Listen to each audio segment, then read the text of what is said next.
Daddy, we have an assignment to do. Go to your mother. It's her job. My duty is to provide. Nenna woke up before dawn, as she had done every single day for the past 9 years. The sky outside was still dark, the kind of darkness that felt heavy, like it pressed down on the world. Her eyes opened slowly, not because she was rested, but because her body had learned that rest was a luxury she no longer had. Her back ached, her arms felt stiff, her head throbbed faintly, a dull reminder of how little sleep she had managed to steal the night before. Beside her, NNAMDI slept soundly, sprawled across the bed like a man with no worries. His breathing was steady, unbroken. Nenna stared at him for a moment, wondering how two people could share the same house, yet live such different lives. She quietly slid out of bed. By 4:45 a.m., she was already in the kitchen. The baby, 1-year-old Amara, had woken earlier than usual and cried until Nenna carried her on her back, tying her wrapper with tired precision. With Amara resting against her spine, she moved around the kitchen, boiling water, slicing onions, stirring pots, sweeping the floor all at once. This was her normal. At 6 a.m., the other children began to wake. 8-year-old Chibuzo shuffled out first, rubbing sleep from his eyes. 6-year-old Ifunanya followed, already complaining about her uniform. 4-year-old Kene came running, dragging his blanket behind him, crying because he wanted bread and not pap. Nenna answered all of them. She bathed the baby, dressed her, braided Ifunana's hair, ironed school uniforms, packed bags, cleaned the living room and checked homework, sometimes all at the same time. Her mind never rested. Even when she stood still, she was planning the next thing. By the time NNAMDI walked out of the bedroom around 7:15 a.m., dressed for work and scrolling through his phone, Nenna was already drenched in sweat. He looked around the house and frowned. Why is everywhere noisy like this every morning? She said nothing. He sat down and waited for food. When she served him, he poked at the meal with mild irritation. You cooked this again? Don't you ever think of changing things? Nenna swallowed hard. NNAMDI, she said carefully, keeping her voice low. I'm really tired. I feel exhausted all the time. My body hurts. I haven't rested properly in months. He laughed. Not kindly, not softly. A short, dismissive laugh. Tired? He repeated. From what exactly? She looked at him, hoping, just once, that he would see her. From the children, from the house, from everything. He dropped his spoon and leaned back. Nenna, stop this drama. What is stressful about taking care of your own children? You are not working. You are just at home. The words hit her chest like stones. I wake up before everyone, she said quietly. I sleep after everyone. I don't sit down. I don't rest. And so, is that not what women do? You don't bring money to the table. At least do the small thing you are supposed to do without complaining. Small thing. That phrase echoed in her head long after he left for work. The day dragged on as usual. Market runs with the baby strapped to her back, cleaning spills, calming tantrums, cooking, washing, teaching, soothing. By evening, her legs were shaking. She sat on the edge of the bed for a moment, just one moment, and felt tears gather in her eyes.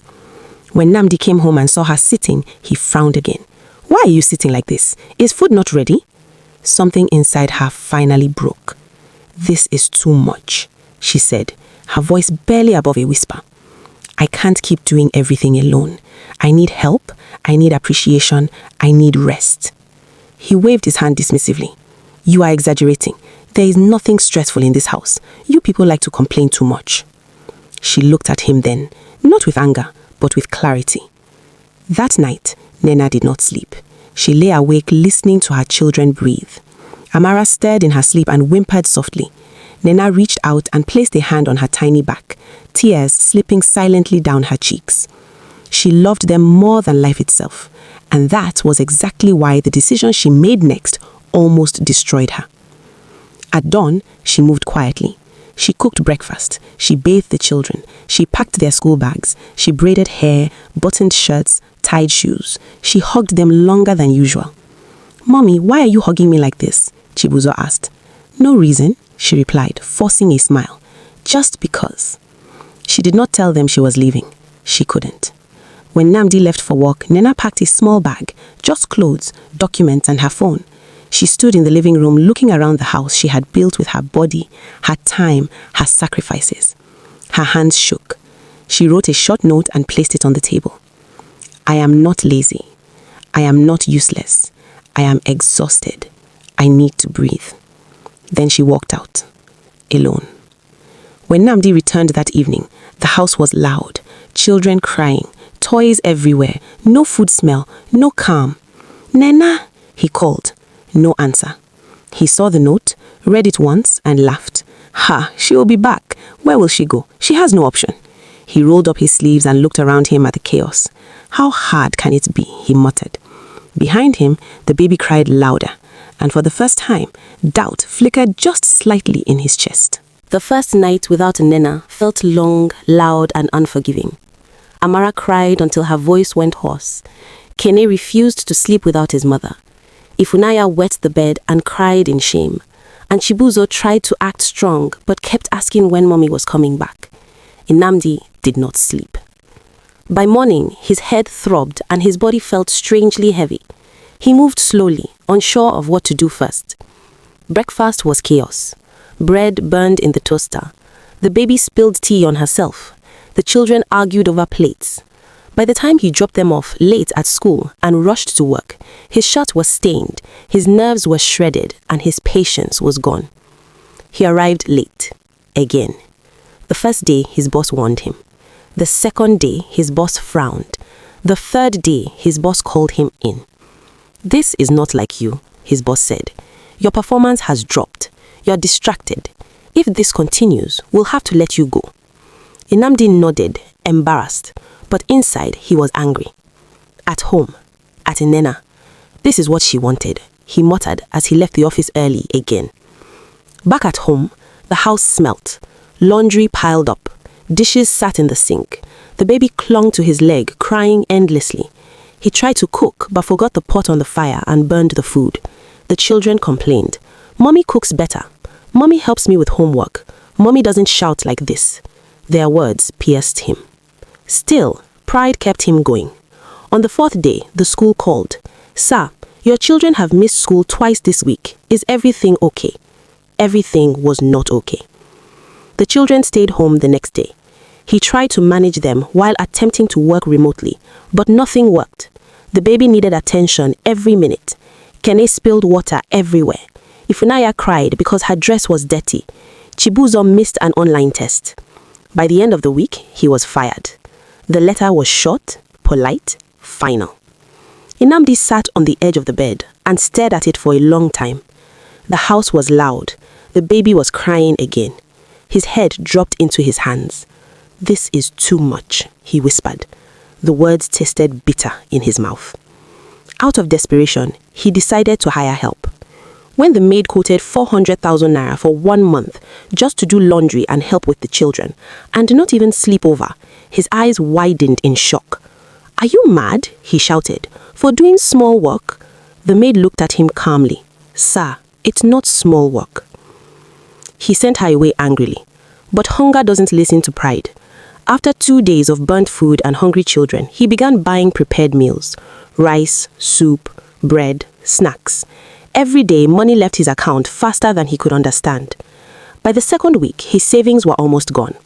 His body ached, his back hurt, his eyes burned constantly. He snapped at the children and then cried alone afterward, ashamed. At night, when the house finally went quiet, he lay on the bed and stared at the ceiling. The same ceiling Nnenna used to stare at. And suddenly, he understood. She had carried this every day, every night, without applause, without salary, without rest. The memories came flooding in.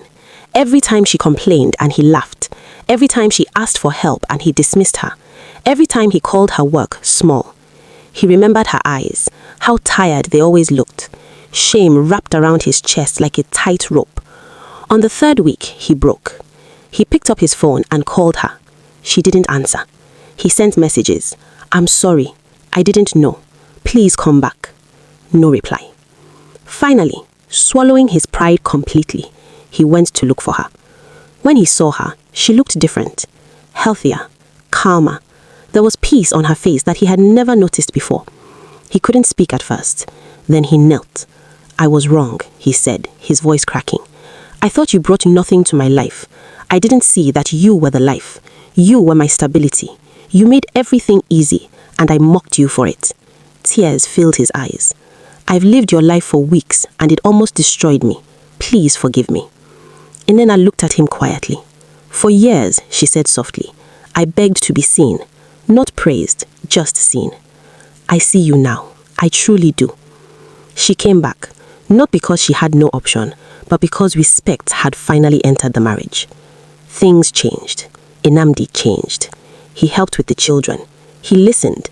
He defended her when people dismissed her. He spoke gratitude aloud. He treated her work like what it truly was: labor, love, sacrifice. The house found balance again. And this time, NNNA was no longer invisible. Never belittle what you have not carried. Invisible labor, still labor. A woman who brings peace, structure, and stability into a home is not doing small work. She is holding everything together. You don't miss water until the well runs dry. If you enjoyed this story, do well to like, comment, and subscribe to this channel.